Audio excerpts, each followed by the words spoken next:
So we just had a really interesting experience.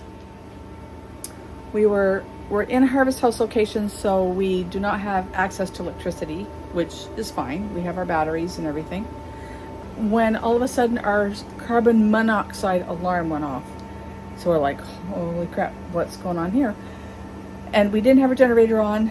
We just were running on our fans and stuff. On our batteries. Right, but there's a big diesel motorhome right next to us who's been running his generator for several hours. And we thought must have maybe that was, we were sucking in some of their exhaust.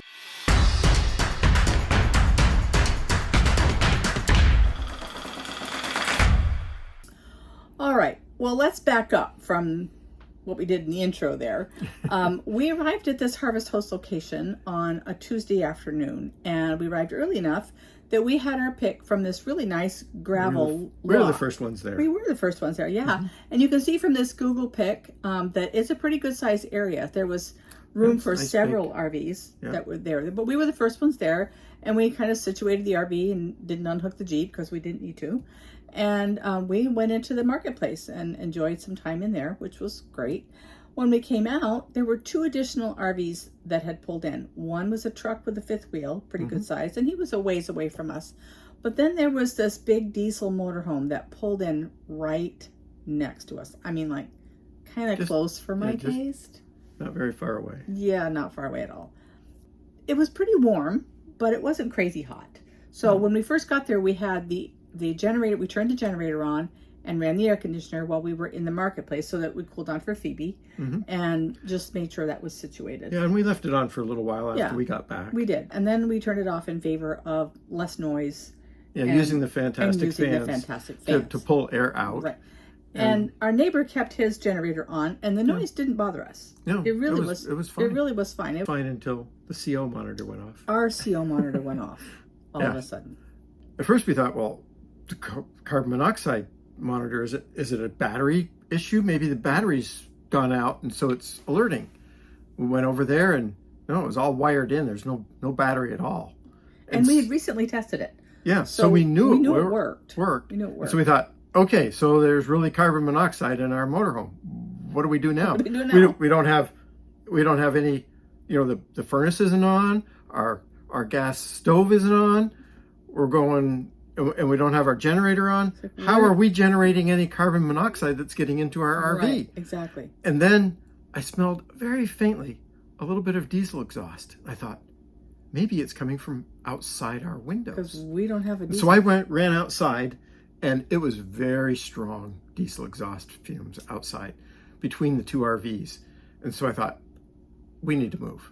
So we just pulled up all of our jacks and pulled over a little bit, probably about 15 or 20 yards away. We opened up the windows on the other side. Didn't we do that before we actually moved, though? We opened up all the windows immediately. We closed the ones that were close to the RV and opened up the ones on the other side of the RV. Right. And then we moved, and then we left it that way. And by the time we moved, it had stopped alarming. The CO monitor had stopped alarming. Right.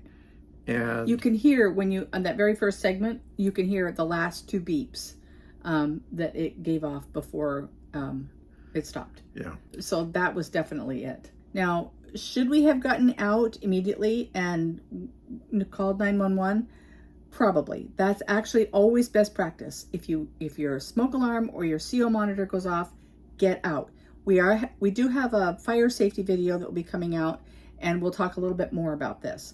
But in this particular case, we identified what it was really quickly. Yeah, we knew the source of the carbon monoxide was right next to us. Yeah, and so we just thought, okay, we got to move and do it now. Right. We didn't wait. We pulled up everything really quick, really fast, and moved quickly.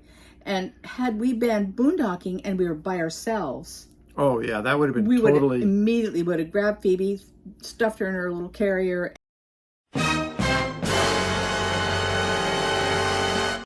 and gotten out of there.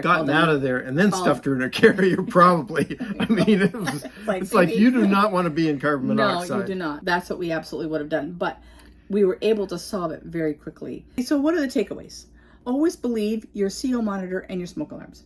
Just yeah, and propane monitor too. Always believe. Yeah, that's another thing. Our propane, and you can see from this picture that the propane was not even an issue. This was all CO. Yeah, it wasn't lit up at all. No, not at all. So, but always believe that your monitor.